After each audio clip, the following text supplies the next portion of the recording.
apakah tepat saat kita mau makan makanan berat sembari meminum jus jeruk? Kita harus tahu dulu ini apakah artificial atau alami gitu.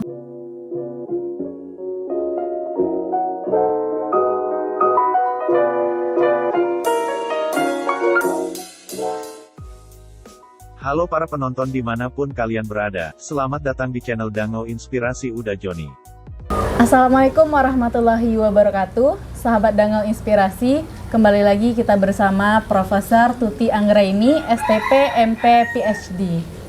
Kali ini kita akan membahas, Bu, apakah tepat saat kita mau makan makanan berat sembari meminum jus, tuh, Bu? Ya, jadi kebiasaan kita setelah kita makan berat, kemudian kita akan mengkonsumsi jus ya. Jadi bagaimana itu ya, apakah itu tepat atau tidak tepat ya. Jadi ketika kita mengkonsumsi makan berat ya, tentu kita akan memenuhi kecukupan gizi kita ya, baik terhadap karbohidrat, protein, lemak, mineral dan vitamin ya. Jadi pada saat kita mengkonsumsi makanan berat tersebut tentu sudah sesuai dengan porsi yang kita inginkan ya. Jadi porsi yang paling tepat lah sebenarnya ya. Kemudian ada yang yang punya kebiasaan setelah itu mengkonsumsi lagi jus gitu. Nah, jadi ini tergantung dari jus apa yang dikonsumsi jawabannya ya. Jadi pertama kita harus memperhatikan misalnya jus apa menurut Ani ini. Kalau Ani sendiri biasanya sukanya apa? Kalau Ani sendiri biasanya jus jeruk, Bu. Nah, Ani biasanya mengkonsumsi jus jeruk ya. Jadi jus jeruk kita harus tahu dulu ini apakah artificial atau alami gitu.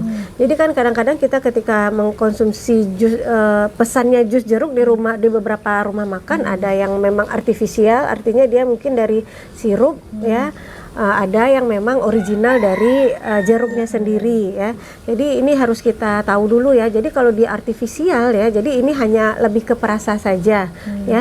Jadi yang kita dapatkan manfaatnya itu adalah hanya gulanya saja ya. Jadi kalau dia manis ya, kalau dia manis meskipun itu namanya jus jeruk tapi dia artifisial atau dari sirup ya, tentu yang kita dapatkan itu hanya gulanya saja yang berfungsi sebagai pemanis. Sementara kita setelah makan nasi ini makan nasi dengan lauk pauknya itu adalah sumber energi. Itu semua akan menghasilkan kalori ya, menghasilkan energi.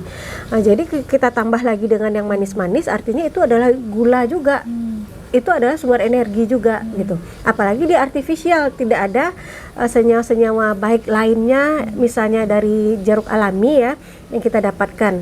Jadi itu pertama kalau di artifisial. Nah, kalau kedua kalau dia berasal dari jeruk yang alami misalnya. Jadi sebaiknya juga tidak ditambah gula lagi. Jadi karena gula ini adalah sumber energi lagi nih ya.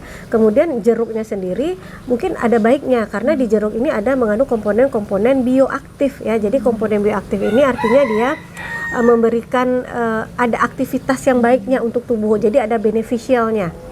Jadi ada di dalam jeruk itu kan tinggi akan vitamin C ya yang dibutuhkan oleh tubuh. Kemudian ada karotenoid juga dari warna jeruknya yang kuning ya, merupakan prekursor vitamin A. Jadi itu tidak masalah ya. Jadi tidak masalah. Jadi ini kalau kita tinjau hanya dari sisi jeruk ya. Jadi ada dua, ada artificial atau original. Jadi tidak apa-apa original ya. Jadi tapi jangan menambah gula lagi. Kemudian yang salah lagi satunya, kadang-kadang orang suka jeruk hangat. Nah, tapi bukan hangat kadang-kadang ya, jeruknya udah panas gitu. Sementara alasan kita makan jeruk ini kenapa? Alasannya adalah vitamin C-nya. Sementara vitamin C itu adalah vitamin yang sangat tidak stabil oleh panas ya. Jadi suhu 90 dia itu sudah mulai rusak begitu. Nah, kadang-kadang kan meskipun kita order hangat, yang datang tetap aja panas begitu ya. Jadi itu akan tidak tepat kalau untuk vitamin C-nya ya. Jadi itu dari sisi jeruk ya. Kemudian bisa juga dengan buah-buahan lain kadang-kadang ya. Jadi yang harus kita perhatikan itu adalah jangan sampai buah-buahan yang kita konsumsi ini dia mengandung tanin yang tinggi. Jadi tanin yang tinggi contohnya salak, anggur misalnya, itu adalah buah-buahan dengan kandungan tanin yang tinggi. Ya, jadi agak kurang tepat kita mengkonsumsinya setelah kita makan makanan berat. Karena apa? Karena tanin ini adalah satu senyawa yang bisa merusak protein ya. Tetapi balik lagi sebenarnya ya. Jadi meskipun itu ada tanin ya, tetapi di dalam buah itu, tanin itu hanya sebagai senyawa metabolit sekunder sebenarnya, tetapi ini harus kita aware ya untuk orang-orang yang mungkin kekurangan gizi ya, jadi dia bisa merusak proteinnya dari tanin itu gitu. Nah, jadi kadang-kadang juga ada yang mengkonsumsi jus alpukat ya. Nah, alpukat ini adalah buah dengan pati yang cukup tinggi ya.